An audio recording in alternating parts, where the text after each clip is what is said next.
Hello बच्चों, कैसे हैं आप सभी। मैं सृष्टि सिंह संकल्प के इस ऑनलाइन प्लेटफॉर्म पे एक बार फिर से आप सभी का स्वागत करती हूँ।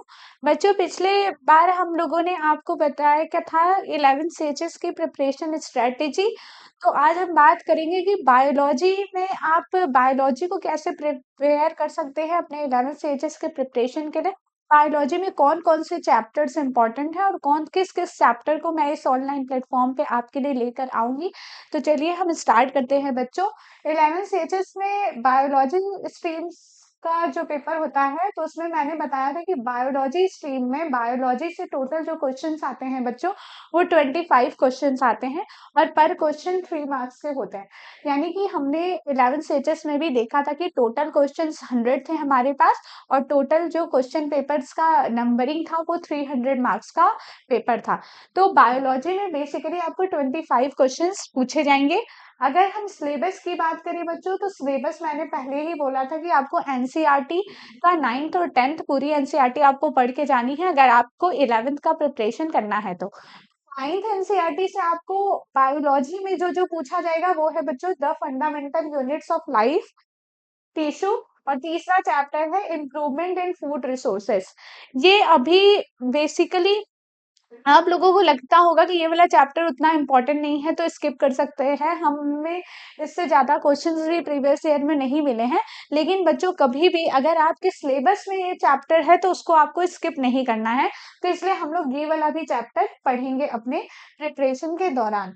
फिर 10th एनसीईआरटी की बच्चों हम बात करें तो 10th एनसीईआरटी से आपको जो चैप्टर बायोलॉजी में पढ़ना है वो है पहला लाइफ प्रोसेस, दूसरा है बच्चों control and coordination, third chapter जो आपको पढ़ना है वो है how do organism reproduce, fourth chapter heredity and fifth chapter our environment. ये है बच्चों 9th और 10th का एनसीईआरटी का सिलेबस जो आपको बायोलॉजी के लिए प्रेफर करना है। इसके अलावा कुछ चैप्टर्स ऐसे हैं जो एडिशनल आप लोगों को पढ़ना है, जो है diversity in living organism, diversity in living organism. ये एडिशनल चैप्टर है एक जिसको मैं कवर कराऊंगी इस ऑनलाइन प्लेटफॉर्म पे।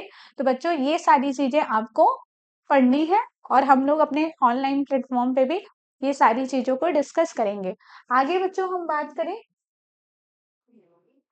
तो कैसे क्वेश्चंस बेसिकली बायोलॉजी में पूछे जाते हैं। तो देखिए, पहला क्वेश्चन मैं आपको लेकर आई हूँ, ये 2018 में पूछा गया था।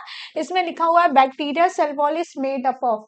बैक्टीरिया का जो सेल वॉल होता है वो किस चीज का से मिलकर बना होता है या किस चीज का बना होता है। तो इसके हमारे पास चार ऑप्शन है, chitin, peptidoglycan, pectin and cellulose. तो बच्चों, आप लोगों को पता होगा, नहीं भी पता है तो बैक्टीरिया का सेल वॉल जो बना होता है वो पेप्टिडोग्लाइकान का बना होता है। क्योंकि हम जानते हैं जो बाकी चीजें भी हैं, तो अगर हमें ऐसे पढ़ना है कि ये क्वेश्चंस को हम सॉल्व कर रहे हैं, इसमें पूछा हुआ है बैक्टीरिया का सेल वॉल, तो हम बाकी जो ऑप्शन है उसका रिलेशन किस चीज से है हम वो भी पढ़ ले।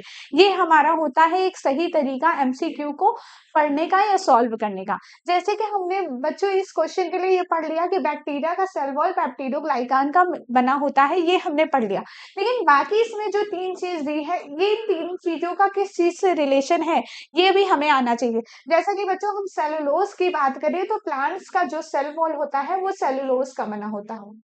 प्लांट्स का बच्चों जो सेल वॉल होता है वो सेलुलोज का बना होता है।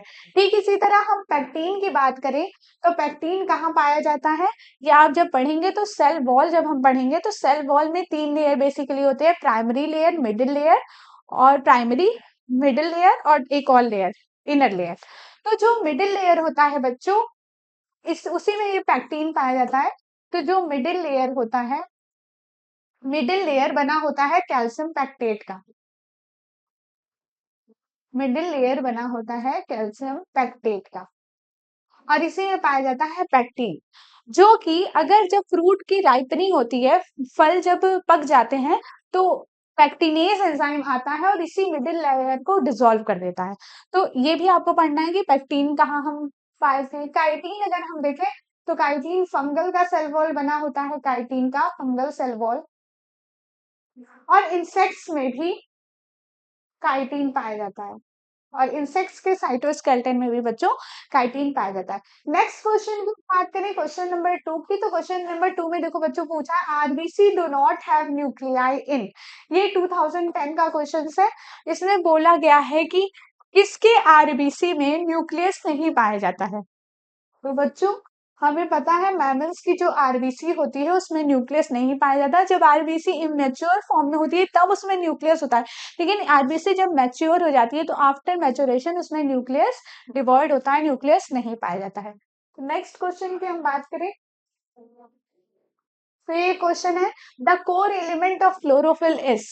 क्लोरोफिल का जो स्ट्रक्चर होता है उसमें बेसिकली जो मिडिल में जो एलिमेंट पाया जाता है वो कौन सा एलिमेंट होता है। तो इसका आंसर बच्चों होगा मैग्नीशियम। ये भी क्वेश्चन पूछा गया है आपके प्रीवियस ईयर क्वेश्चन में। बाकी आपको याद रखना है कि आयरन किस किस चीजों का कोर मटेरियल हो सकता है, जिंक एमएन किस किस चीजों का कोर मटेरियल हो सकता है। तो बच्चों आपको पीवाईक्यू इस तरीके से सॉल्व करना है कि आपको उस क्वेश्चन का आंसर तो पता रहे पर बाकी जो ऑप्शंस है वो किस चीज से रिलेशन रखते हैं वो भी आपको आना चाहिए। अगर आप ऐसे क्वेश्चंस की प्रिपरेशन करेंगे, ऐसे क्वेश्चंस को सॉल्व करेंगे, तो मुझे नहीं लगता है आपका 11th में 11th स्टेजेस के एंट्रेंस एग्जाम में कोई भी क्वेश्चन गलत होने वाला है।